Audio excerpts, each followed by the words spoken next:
Back my channel believe in therapy. How are you? I hope you fine. आज के इस video में हम एक और नया टॉपिक डिस्कस करने वाले हैं, लोअर बैक पेन। ऑर्थोपेडिक्स में आज हम लोअर बैक पेन पढ़ेंगे। सो यदि हमारे चैनल पे नए हैं तो please like share and subscribe. And start करते हैं। लोअर बैक पेन होता क्या है? बेसिकली हमें जो देखने को मिलता है, कॉमन फिनोमिना होता है कि बैक पेन, जो हमें कम से कम 80% केसेस ऐसे मिल जाते हैं हमें अपनी ही सोसाइटी में, जिसमें 80% केसेस होते हैं बैक पेन के। हर एक तीसरे या चौथे पर्सन को कंप्लेन होती है बैक पेन की। तो बैक पेन के जो होता है वो बहुत सारे इसके कॉजेज़ होते हैं, बहुत सारे रीज़न होते हैं, उनकी वजह से हो सकता है। एक टाइप से कॉज होते हैं स्पेसिफिक और नॉन स्पेसिफिक भी होते हैं। मीन्स इसमें जो नॉन स्पेसिफिक होते हैं, हमारा जो वर्क रिलेटेड ट्रॉमा हो गया, कोई भी डिजीज़ हो गई, ट्यूमर है, इन्फेक्शन हो गया, एंड अदर जैसे कंसनाइटल कोई डिजीज़ हो गई, डिजेनरेटिव डिजीज़ हो गई, मेटाबॉलिक डिजीज़ हो गई। एंड हम जब एक्सेसिव वेट लेते हैं, बॉडी वेट, सब एक्सेसिव वर्क करते हैं, फिजिकल एक्टिविटीज़ बहुत ज़्यादा करते हैं और रेस्ट नहीं करते हैं, तो उसकी वजह से भी हमें बैक पेन देखने को मिलता है। कुछ ऐसी कंडीशंस होती हैं, किडनी डिजीज़ हो गया एंड गायनेकोलॉजिकल डिजीज़ भी होती हैं, जिनकी रीजन की वजह से भी बैक पेन देखने को मिलता है। सो बैक पेन की हम हिस्ट्री में देखते हैं। कुछ ऐसे होती है, एज होती है, सेक्स होता है, ऑक्यूपेशन थेरेपी होती है। सो वो हम आगे डिस्कस करेंगे। फर्स्ट पॉइंट हमारा है, back pain is an extremely common human phenomena. तो ये क्या है? कॉमन ह्यूमन फिनोमेना है, जिसमें कि 80% पर्सन जो होते हैं उनमें एक्सपीरियंस बैक पेन का करता है। 80% जिसमें कि मोर फीमेल्स कॉमन होती हैं।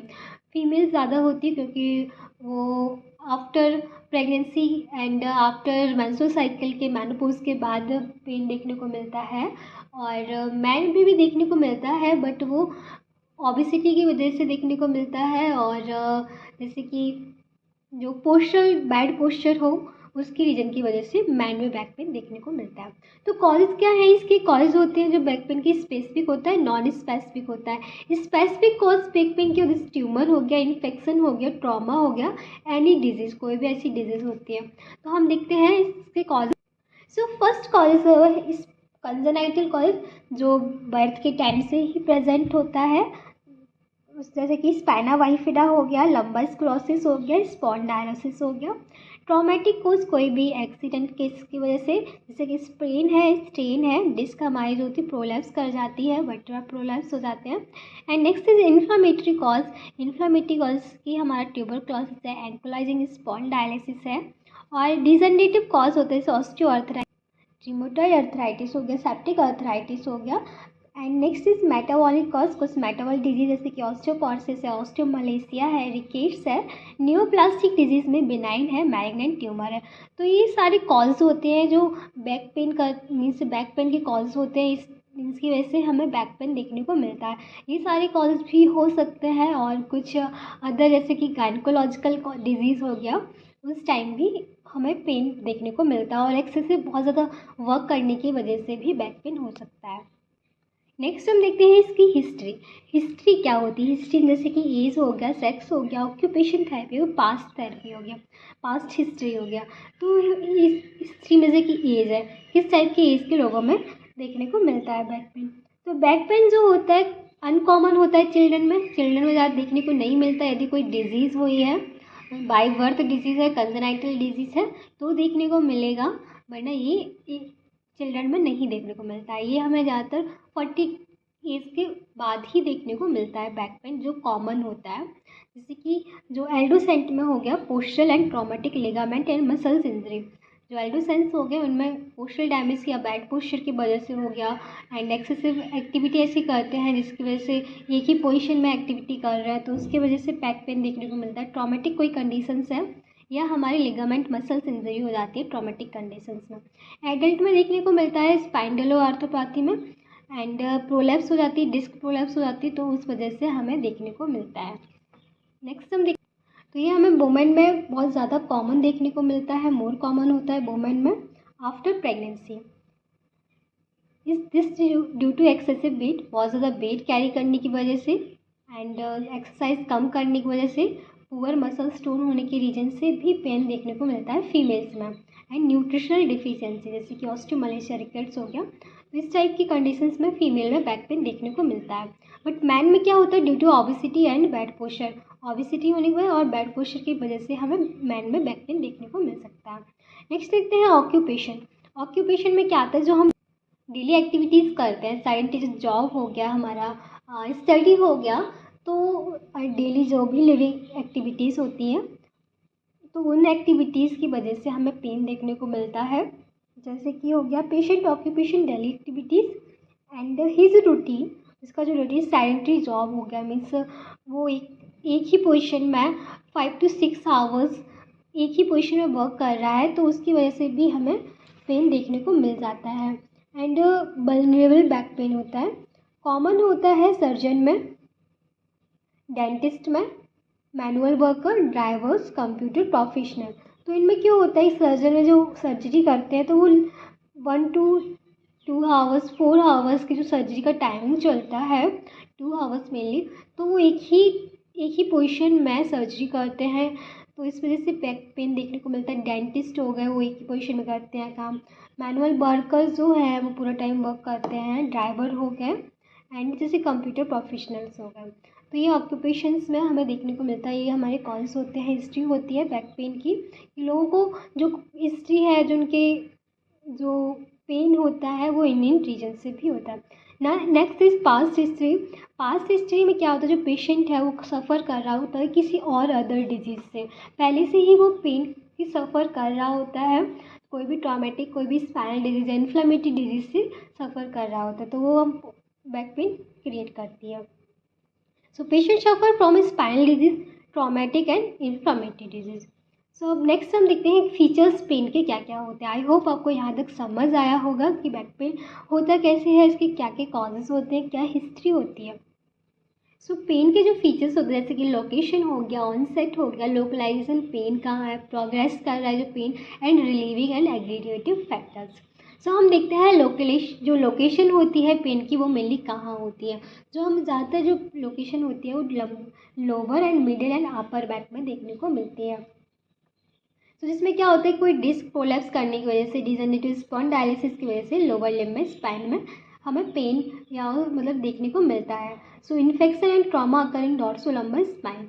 तो ये जो हमें फीचर्स होते हैं पेन के, वो हमें डॉर्सोलम्बर एरिया पे देखने को मिलता है, लोअर लंबर एरिया पे देखने को मिलता है, क्योंकि डिजनरेटिव डिजीज़ या स्पॉन्डाइलिसिस या इन्फेक्शन जो होते हैं वो हमारी स्पाइन में हो जाता है।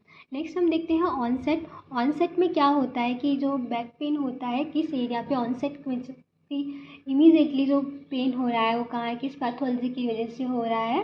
तो उसमें जैसे कि हमारे परसेप्टिंग फैक्टर्स कुछ होते हैं, जैसे कि हमारा हो गया कोई भी इन्वायरमेंटल फैक्टर हो गया एंड अदर जो फैक्टर्स होते हैं, और ये नॉन ट्रॉमेटिक पैथोलॉजी है, या 40% जो केसेस होते हैं जैसे डिस्क प्रोलैप्स के, हमें इसमें देखने को मिलता है। रूटीन एक्टिविटीज़, हमारी डेली एक्टिविटीज़ कैसी है, लीजर एक्टिविटीज़ है क्या, लीजर एक्टिविटीज़ मीन्स जो डेली पूरा टाइम बस रेस्ट करते हैं, उस टाइप की एक्टिविटी है तो भी हमें बैक पेन देखने को मिल सकता है। And next is localization. Localization में जो पेन है वो कहाँ पे अराइज होता है, मेनली जो पेन अराइज होता है हमारे टेंडन पे, मसल्स इंजरी जो हो जाती है वहाँ पे पेन हमें लोकलाइज एरिया देखने को मिलता है, क्योंकि वहाँ पे हमारे जो मसल्स हैं, टेंडन्स हैं, लिगामेंट है, वो टियर हो जाते हैं, और जो पेन होता है वो ऑरिजिनेट होता है हमारे डीप स्ट्रक्चर से, एंड पेन जो रिफ़र कर जाता है लोअर लिम्ब में सियाटिका के थ्रू, नम्बनेस, टिंगलिंग देखने को मिलती है। सो जो पेन है वो अराइज होता है टेंडन एंड मसल्स इंजरी के रीजन से, एंड फिर उसके बाद वो ऑरिजिनेट कर जाता है हमारे डीप स्ट्रक्चर, एंड उसके बाद रेडिएट कर जाता है, रिफर कर जाता है sciatica. Next is progress of pain. Pain का प्रोग्रेशन कैसे होता है, धीरे धीरे हमारा जो पेन होता है वो प्रोग्रेस करता है। कोई ऐसी कंडीशंस होती है जिसमें पेन प्रोग्रेस करता है, कुछ ऐसी कंडीशंस होती है जिसमें पेन कुछ टाइम के लिए होता है, उसके बाद नहीं देखने को मिलता। जैसे कि हमारी कुछ कंडीशंस हैं, ट्रॉमेटिक कंडीशंस हो गई, डिस्क प्रोलैप्स हो गया, ऑस्टियोआर्थराइटिस हो गया, ट्यूमर इन्फ्लामेशंस हो गया। तो जो ट्रॉमेटिक कंडीशंस होती है मीन्स जिसमें क्या पेन हमें जो देखने को मिलता है, मैक्सिमम पेन देखने को मिलता है, फिर उसके बाद ग्रेजुअली सबसाइड होता जाता है ओवर डेज एंड वीक, कुछ दिनों में, कुछ हफ्तों में जो पेन है वो धीरे धीरे कम होता जाता है, ग्रेजुअली सबसाइड हो जाता है। एंड डिस्क प्रोलैप्स में क्या होता है, जो पेन है रिमिशन होता है एंड एक्सर्वेशन। पेन क्या होता है, थोड़ा सा बढ़ता है, कम होता है, एंड धीरे धीरे कम होता चला जाता है। एंड ऑस्टियोआर्थराइटिस में क्या होता है, जो पेन होता है वो इन्फेक्शन के थ्रू है, ये प्रोग्रेसिव कोर्स होता है, कंटिन्यूसली चलता है और कुछ और अदर डिजीज़ भी क्रिएट कर देता है। ट्यूमर इन्फ्लेमेशन का जो पेन होता है वो ऑलवेज इंक्रीज होता है, हमेशा बढ़ता रहता है। तो हम ये आपको एक ग्राफ के थ्रू समझाते हैं। सो यहाँ पे आप देख सकते हैं प्रोग्रेशन पेन की। यहाँ पे हमने एक ग्राफ बनाया है जिसमें हमने सीवियरिटी, किस टाइप की सीवियरिटी है एंड टाइमिंग क्या है ये दिखाया। तो हमने जो यहाँ पे मार्किंग की है ABCD। तो ए जो होता है हमारा ट्रॉमेटिक पेन होता है, बी जो है डिस्क प्रोलैप्स है, सी है ऑस्टियोआर्थराइटिस एंड डी है ट्यूमर एंड इन्फ्लेमेशन। सो हम आपको बताते हैं कि जो हमें ट्रॉमेटिक पेन में बताया था कि ये पेन क्या होता है, पहले बहुत ज़्यादा होता है, मैक्सिमम होता है, फिर उसके बाद ही सब ग्रेजुअली सबसाइड होता जाता है। तो यहाँ आप देख सकते हैं मैक्सिमम है, फिर धीरे धीरे ग्रेजुअली सबसाइड होता जा रहा है, कम होता जा रहा है। नेक्स्ट बी, जिसमें हम आप डिस्क प्रोलैप्स होती है। डिस्क प्रोलैप्स में हमने बताया था कि ये रिग्रेशन एंड एक्सर्वेशन टाइप का पेन होता है, मीन्स पहले बढ़ता है फिर कम होता जाता है, फिर थोड़ा सा बढ़ता है, फिर धीरे धीरे कम होता जाता है। नेक्स्ट सी, ऑस्टियोआर्थराइटिस। ऑस्टियोआर्थराइटिस मैंने बताया था ये प्रोग्रेसिव डिजीज होती है, ये कंटिन्यूसली पेन चलता रहता है। And next is tumour inflammation, जिससे मैंने आपको बताया था कि ये क्या करता है कि ये कंटिन्यूसली बढ़ता है, हमेशा बढ़ता जाता है। तो आप यहाँ ग्राफ के थ्रू देख सकते हो। आई होप आपको समझ आया पेन का प्रोग्रेशन कैसे होता है। नेक्स्ट हम जो पॉइंट देखेंगे relieving and aggravating factors. So relieving and aggravating factors कुछ होते हैं, जैसे कि हमारे जो बैक पेन देखने को मिलता है, ऑल बैक पेन होता है जो देखने को मिलता है, वो इन्फ्लेमेटरी कंपोनेंट कुछ होते हैं, जैसे कि वर्ड्स का जाते हैं मॉर्निंग में। जो मॉर्निंग में हम जब भी उठते हैं तो हमें देखने को मिलता है कि पेन होता है मॉर्निंग के टाइम, एंड जब हम एक्टिविटीज़ करते हैं तो उस टाइम हमें पेन कम देखने को मिलता है। जब रेस्ट पे होते हैं तो हमें पेन फील होता है, एक्टिविटीज़ के टाइम हमें पेन कम फील होता है। तो जो पेन होता है जो वर्स्ट कर जाता है नाइट के टाइम, क्योंकि हम उस टाइम रेस्ट कर रहे होते हैं। जब हम एक्टिविटीज़ करते हैं वर्स्ट हो जाता है period activities get better rest, जैसे कि पोस्चर हमारा जो है रेस्ट पे आता है तो हमें पेन ज़्यादा देखने को मिलता है। एंड ये नाइट पेन होता है, नाइट पेन देखने को मिलता है, जिसमें हमें इतना बैक पेन होता है कि हमें टैबलेट की भी ज़रूरत होती है, इसमें हम एस्प्रिन एनाल्जेसिक टैबलेट लेता है। Next is back pain with radiate initiate on walking और स्टैंडिंग फॉर लॉन्ग। जब हम बहुत लॉन्ग टाइम तक खड़े होते हैं या वॉक कर रहे होते हैं तो ये हमारा जो बैक पेन है वो रेडिएट कर जाता है। And next is pain increase during menstruation में इंक्लूड ए गायनेकोलॉजिकल पैथोलॉजी। यदि जो पेन हमें देखने को मिलता है बैक पेन मेंस्ट्रुएशन टाइम देखने को मिलता है, मेंस्ट्रुएशन पीरियड के टाइम, तो वो जो कंडीशंस होती है वो हमारी गायनेकोलॉजिकल पैथोलॉजी होती है जिसमें बैक पेन देखने को मिलता है। सो ये हमारे फीचर्स थे पेन के, जिसमें हमने डिस्कस किया location, onset, localization of pain and progression of pain and relieving and aggravating factors. अब नेक्स्ट हम देखते हैं क्या क्या हमें सिम्टम्स देखने को मिलते हैं जो भी लो बैक पेन का पेशेंट होता है। जो भी बैक पेन के पर्सन आते हैं उनकी कुछ कंप्लेन होती है, जैसे कि हमारा स्टिफनेस हो गया, पेन अदर जॉइंट पे, न्यूरोलॉजिकल सिम्टम्स हो गए, कुछ एक्स्ट्रा स्केलेटल सिम्टम्स हो गए। तो हम देखते हैं स्टिफनेस देखने को मिलती है जो भी पेन होता है। तो स्टिफनेस को देखते हैं मोस्ट पेनफुल होता है बैक में, क्योंकि जो हमारे पेन होता है स्पॉन्डाइलाइटिस हो गया, या हम जब मॉर्निंग में उठते हैं तब हमें पेन देखने को मिलता है। तो ये हमारे जो मसल्स होती है, जॉइंट होते हैं, वो स्टिफ हो जाते हैं, तो इसमें हमें बैक पेन देखने को मिलता है। पेनफुल या बैक बहुत पेनफुल होता है। प्रोमिनेंट जो सिम्टम्स है pain due to spondylitis and arthritis and early in morning. Next is pain in other joint. तो पेन रेडिएट कहा जाता है, अदर जॉइंट में भी हमें देखने को मिलेगा, पेन है, स्वेलिंग है जॉइंट में, and attachment of tendon of bone, जो टेंडन्स होते हैं उस बोन से अटैच होते हैं। यहाँ पे बैक पेन है, जैसे कि लोअर लंबर एरिया पे पेन है तो वहाँ पे जो टेंडन्स उससे अटैच है तो उनमें स्वेलिंग और पेन देखने को मिलता है। नेक्स्ट इज कुछ न्यूरोलॉजिकल सिम्टम्स देखने को मिलते हैं, कॉज में सिम्टम्स होते हैं ये, जैसे कि पैरेस्थीसिया हो गया, एंड नमनेस देखने को मिलती है, वीकनेस हो जाती है, and lesion of nervous tissue, means कोई भी हमारी नर्व होती है वो कंप्रेस होने की वजह से कुछ हमें ऐसे रीजन देखने को मिल सकते हैं। पैरेस्थीसिया हो गया, नमनेस हो गई, वीकनेस हो गई। एंड नेक्स्ट इज हमारा है एक्स्ट्रा स्केलेटन सिम्टम्स। कुछ एक्स्ट्रा स्केलेटन सिम्टम्स में से आता है एब्डोमिनल कंप्लेन होती है, कोई भी जो पर्सन होता है उसे एब्डोमिनल में कोई दर्द होता है, यूरोजाइंटाइन कंप्लेन होती है, गायनिकोलॉजिकल कंप्लेन होती है तो ये हमारे का इंडिकेट करता है, ये पेन जो होता है वो इंडिकेट करता है हमें कि कोई भी स्केलेटल कॉजेज़ है बैक पेन में। और कुछ एक मेंटल स्टेटस भी देखने को मिलता है। मेंटल स्टेटस में क्या होता है, कुछ साइकोलॉजिकल कॉजेज होते हैं बैक पेन के। जो पेशेंट होता है वो सफ़र कर रहा होता है कोई भी ऑर्गेनिक डिजीज़ से, एंड उसका जो साइकोलॉजिकल जो फैक्टर्स होते हैं वो पेन बताता है कि पेन कभी यहाँ पेन है, कभी यहाँ पेन है। कभी बताता है कि हमें लंबर एरिया पेन है, कभी बताता है हमें सर्वाइकल एरिया पेन है, कभी हमें सैक्रल एरिया पेन। तो एक मेंटली स्टेटस भी होता है, मीन्स वो पेन को एक एक्यूरेट जो लोकलाइज्ड एरिया है वहाँ पे नहीं हमें बता पाता है पेशेंट। नेक्स्ट हम देखते हैं फिजिकल एग्जामिनेशन जो करेंगे कि कैसे हम उसे एग्जामिन करेंगे कि पेन क्यों हो रहा है और क्या इसमें जो कंडीशंस हैं। जैसे कि हम जो पेन को एग्जामिन करते हैं बैक पेन को एक स्टैंडिंग पोजीशन में करते हैं और हम एक लाइन पोजीशन में करते हैं। जब पर्सन होगा वो स्टैंडिंग पोजीशन में होगा तो हम उसकी पोजीशनिंग देखेंगे, स्पाज्म कहाँ हुआ है, कौन सी मसल्स है वो स्पाज्म हो रखी है, या टेंडरनेस किस एरिया पे देखने को मिलता है, और स्वेलिंग कहाँ है और उसका रेंज ऑफ मूवमेंट क्या है। तो ये हम स्टैंडिंग पोजीशन में देखते हैं। स्टैंडिंग पोजीशन में सबसे पहले हम पोजीशनिंग देखेंगे, पर्सन की पोजीशन कैसी होती है। जब नॉर्मल एक इरेक्ट पोजीशन होती है, जब हम नॉर्मल पर्सन को स्टैंड करते हैं, जो नॉर्मल पर्सन होता है तो उसकी जो पोजीशन होती है वो इरेक्ट पोजीशन होती है।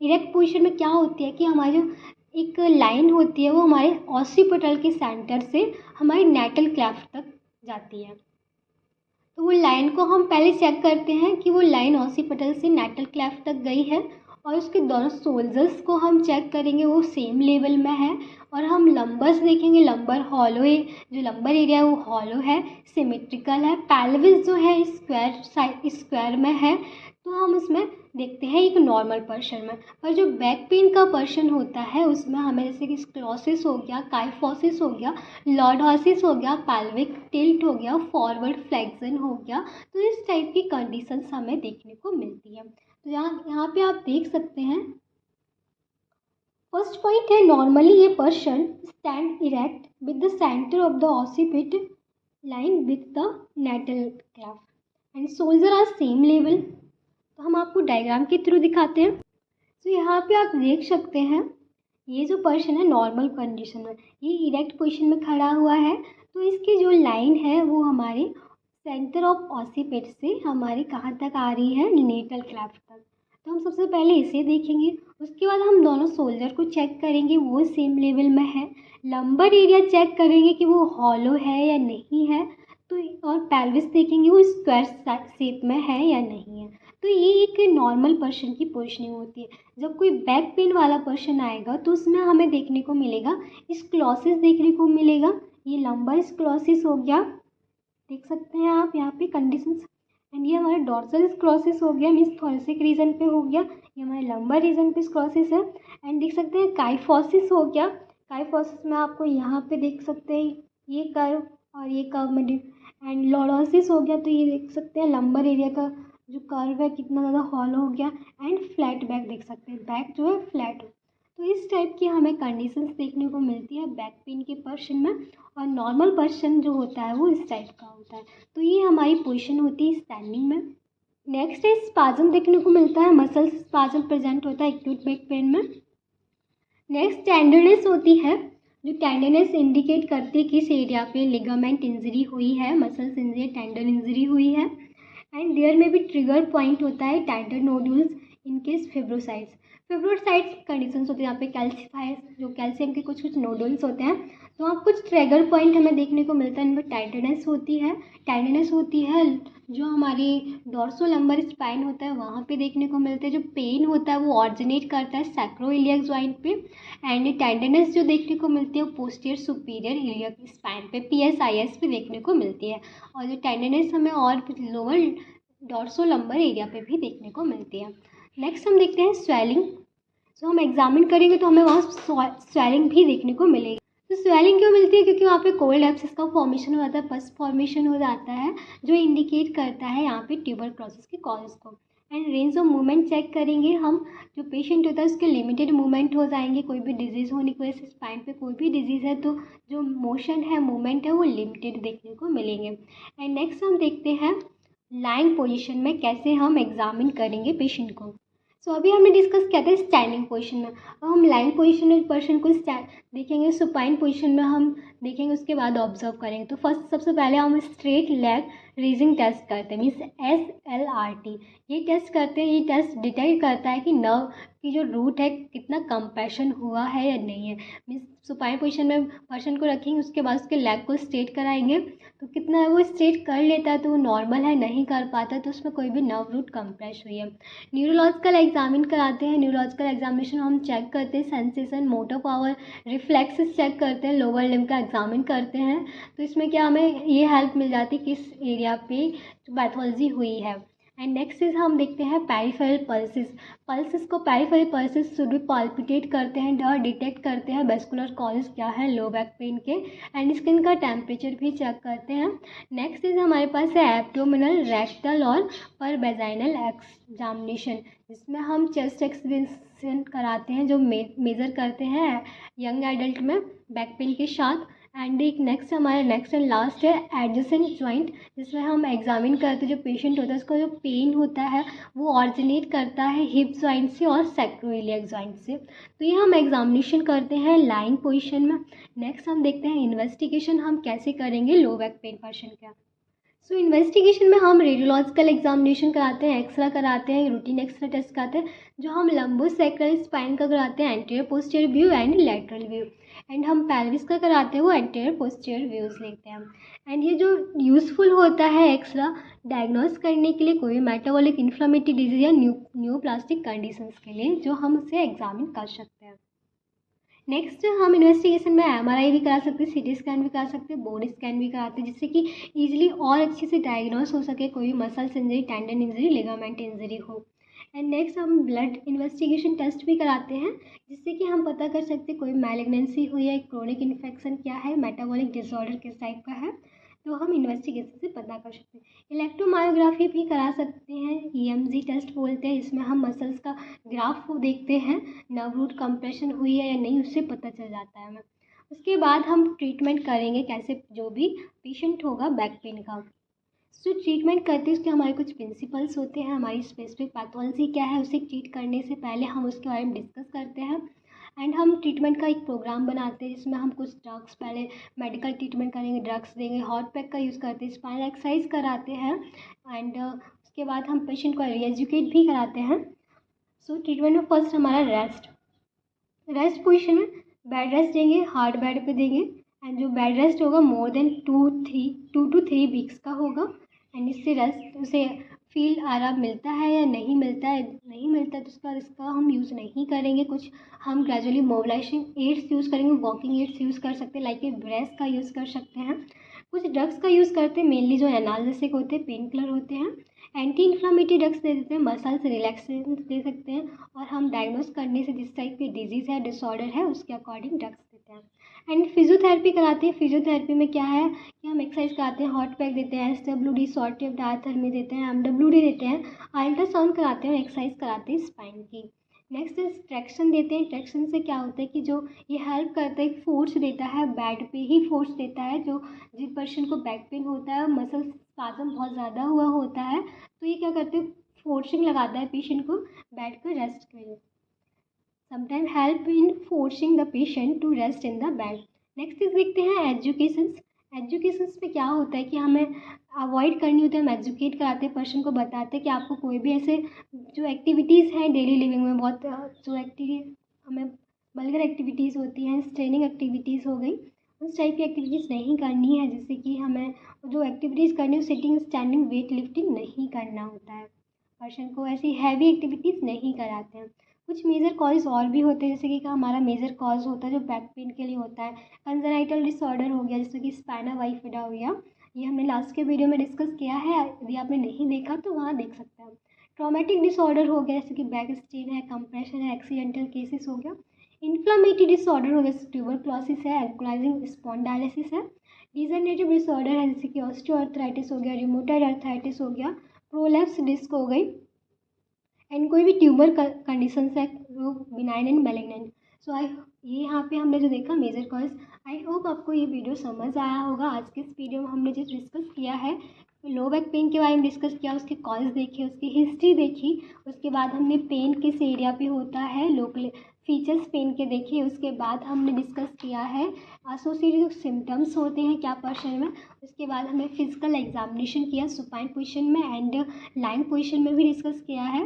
उसके बाद हमने एग्जामिनेशन किया एंड इन्वेस्टिगेशन की और ट्रीटमेंट देखा। Sir thank you so much. Video अच्छा लगा हो तो like share and subscribe. Thank you.